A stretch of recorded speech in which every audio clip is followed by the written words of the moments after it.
Hello， 大家好，欢迎各位回到你宝贝的指甲频道。我们终于又回来讲指甲矫正的案例了。这一次要讲的是指甲分层断裂，一个非常严重的 case。当然了，他后来矫正的也非常的厉害。那么，竟然是久违的矫正系列，我们就要请到一个了不起的贵宾嘉宾来帮我们开场。来，有请嘉宾。嘉宾在滑手机，来，入场。叫我。请问我们这次要讨论的是什么主题呀？指甲分层断裂。你看都没看过。对啊，因为我刚才上班被叫过来。那么我们放大来看，来录音。以这个指甲来说，它有哪些问题？来帮我们看一下。来，表面它就分层了，然后前端也断裂咯，然后前端也分层，然后也不规则的损伤。这时候 Peggy 有惊恐的表情，哪有？但是你看不到，对不对？没关系，并没有。我后置在旁边。我现在是晃神，上一天班的表情晃神了。我们换一个角度来看，他另外一只手的一样是有表层分层、前端断裂、前端分层还有不规则损伤，所以一样可以给一张 Peggy 惊恐的表情。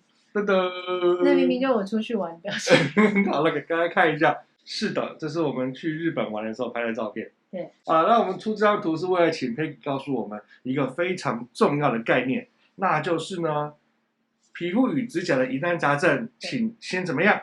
我们可以先找医生。先建议看皮肤科医师。对，好，再来找我们。对，那你刚刚踹了我的桌子，害得它摇一摇，吓坏我的地震呢。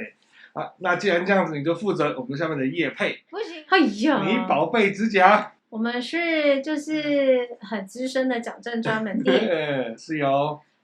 以前我在加拿大的时候学习的拿的课。我们2008年就开始了。对啊，我一开始就是专门做问题指甲服务。其实有没有超过5000个我也不知道，因为我知道很多客人。我跟你讲，我到现在都还没有开始进入主题，已经2-3分钟了。对啊，好了，交给你了。好，交给我。接下来我们话不多说，直接来讲指甲分层断裂可能的原因。第一个，长期破坏指甲的习惯；第二，长指甲的地方不健康；第三，特殊工作带来的损伤；第四，指甲形状不完整的影响；第五，营养不良的影响。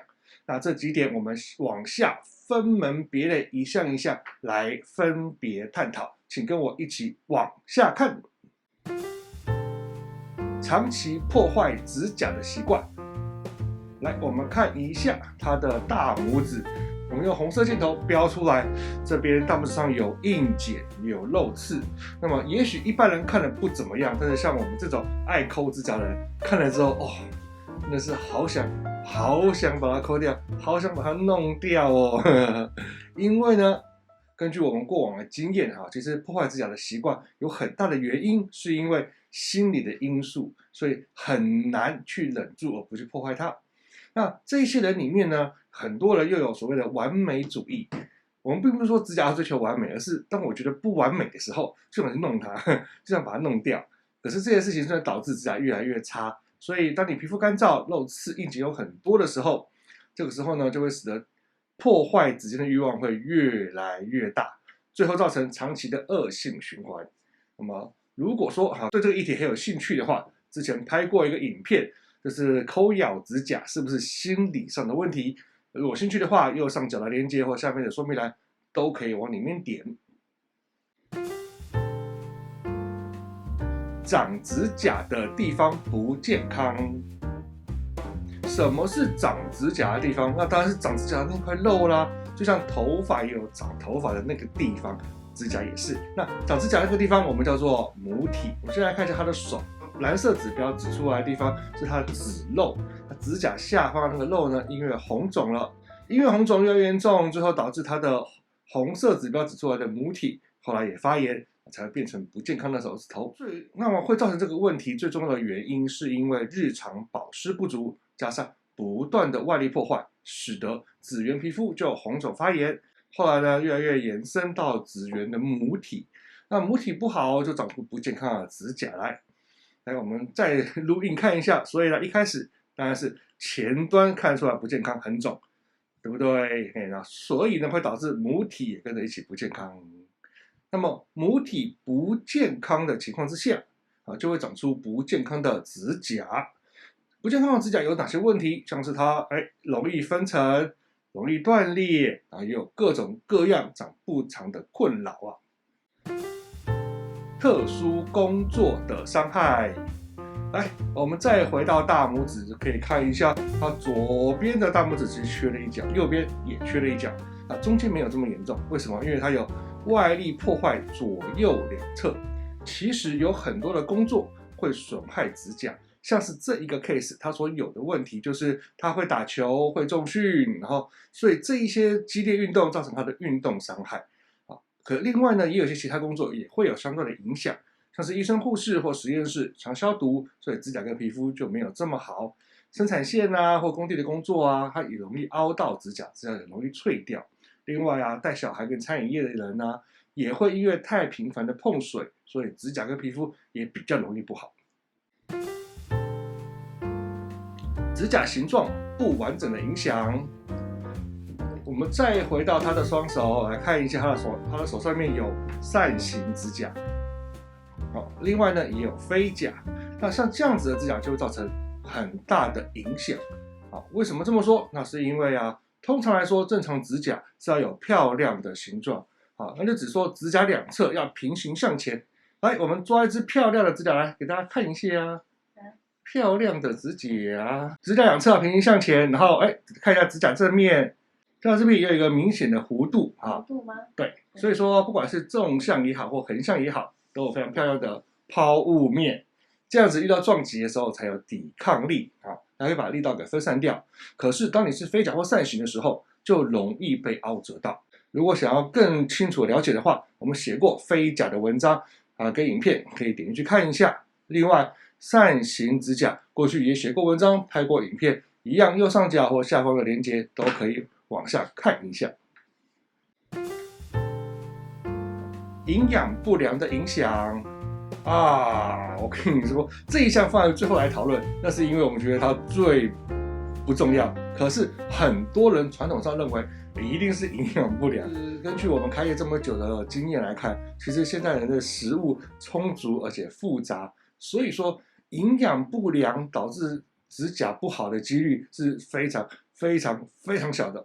但如果说你真的觉得有可能是营养不良的话，我们可以尝试去补一下铁、钙、锌、胶质这些东西。那根据我们过往的经验其实生病造成的影响还比较大一点点那有哪些问题呢？像是甲亢、贫血、癌症或化疗，这都有可能会让指甲变得比较不好，比较不 OK。处理指甲分层断裂。讲了这么多，总是要解决问题。这双手从左边到右边花了42周，来看一下大拇指也是一样，从左边到右边花了42周的时间。整个矫正的过程，我们有写的文章，充分交代每一个步骤。有兴趣的话，下面的连结可以往下点那简单来说，处理指甲分层断裂有几大重点。第一个，做好日常的指缘保湿。第二个，使用矫正型的人造指甲保护甲床。再来是长期的去调整指甲的形状，立即不断的改变使用指甲的习惯，慢慢的让你指甲越来越健康，而且也越来越不受伤害。做好日常的指缘保湿。指缘保湿呢，最简单的做法呢就是指缘油跟万用膏适量涂抹，1天10次以上。如果说做了这些事情之后觉得速度不够快，那也可以找我们来做手部深层保养。我们用专业的方式去除硬茧加强保湿的效果。这两个大项都做了之后呢，就可以长期改善皮肤的健康。矫正型人造甲保护。皮肤的健康要顾，指甲的问题也要解决。来看一下图上面呢，基本上从第1周到第7周我们做了矫正型的水晶可以看到这个第4周跟第7周指出来那个有点透明的延伸出来的一小段，那就是水晶指甲。另外第10周到第19周，我们也是以水晶为主来处理。在矫正初期，我们会使用矫正型的水晶指甲去保护脆弱的指甲，让它去生长，并且覆盖甲虫，协助指肉延伸。中期的时候会混用一些凝胶指甲，协助来处理这个指甲的形状。长期调整指甲形状，来，我们看一下下面的图片，从第19周中后期之后我们就会做凝胶去做调整它的形状的动作。所以呢，33周到42周也是一样，继续调整形状。调整形状要用的事情是矫正型的人造指甲，去调整真指甲的形状。像如果遇到扇形的话，就会把前端变窄一点点；遇到飞甲，我们就去抑制它，不让指甲往上飞，逐步迈进，变成一个标准的指甲形状。这样子以后才可以脱离我们用自己的指甲去面对世界。改变使用指甲的习惯。我们的指甲上这边来看一下，从第1周到第42周，从很短变很长，它要不断的慢慢的去改变它用指甲的习惯。指甲分层断裂要克服的部分来看一下，哇，总共5大项要克服。可是这不是最困难的，最困难的是改变使用指甲的习惯。因为呢，我们努力保护我的指甲跟指缘之后呢，而且定期修补矫正的指甲，真实的指甲会越来越长。这个时候使用手指的角度需要慢慢的改变，从指尖施力到指腹施力。也就是说呢，你抓东西的时候呢，随时要提醒自己用指腹，而不是用指尖。好，这个部分要做了指甲之后才能慢慢体会。同时间日常保湿当然不能少，像指月万用膏也要持续使用，偶尔做下手部深层保养，让皮肤更健康。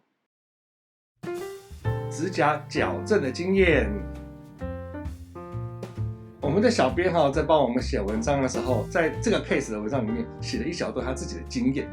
他说矫正的过程像爬山，一开始很兴奋很认真，越到后面就越有点累，觉得每一步都好渺小。可是走到山顶往回看的时候，就发现哇，我自己原来走了超远，感谢自己一路努力走到这边。我觉得这也是我们这个小编他自己矫正的一个经验。一开始好像很厉害，后来呢速度慢一点。但是等你回头看的时候，会发现，哇哦，我已经进步了这么的多呢。这个经验就分享给大家，矫正指甲真的就像爬山，一定要努力到最后才会有丰盛的成果。那么今天的影片就到这边，我们另外请到开场嘉宾来帮我们收尾。收尾就是记得订阅。